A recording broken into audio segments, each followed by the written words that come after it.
All right, so welcome back. So this is going to be a very quick wrap-up video. Most of what I want out of this section is actually going to be the discussion we'll be doing synchronously.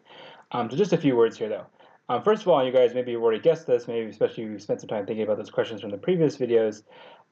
There is no one-size-fits-all process. So sometimes what happens is people get really excited about something like RUP, or maybe Scrum or something else. They say, okay, this is kind of the one model to rule them all. That's not really true. So all models, right, are going to have advantages and disadvantages based on kind of their context, right? Based on the type of company you're at, based on the infrastructure that's available to you, based on the type of product you're building, right?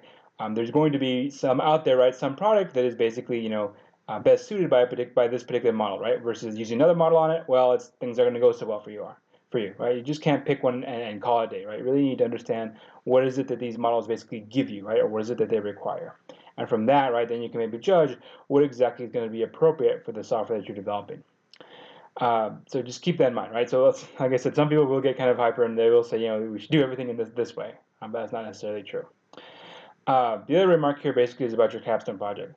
So it's going to be basically you and your sponsor sitting down and determining your overall process. Now, for some sponsors, they're basically going to have something that they will dictate to you, right? Because they're already part of this. They're coming from a company, right? They already have some internal standards. They already have some expectations how things are going to go, and so they may tell you, oh, we're going to use this or that.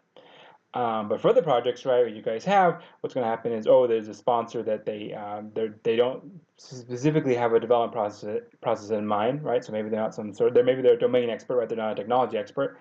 In which case, it'll be up to you to define your process, right? And hopefully, kind of your experience here with look at these things and say, oh, there's disadvantages versus advantages, will be useful, right, in terms of you being able to pick a model that is appropriate for your development.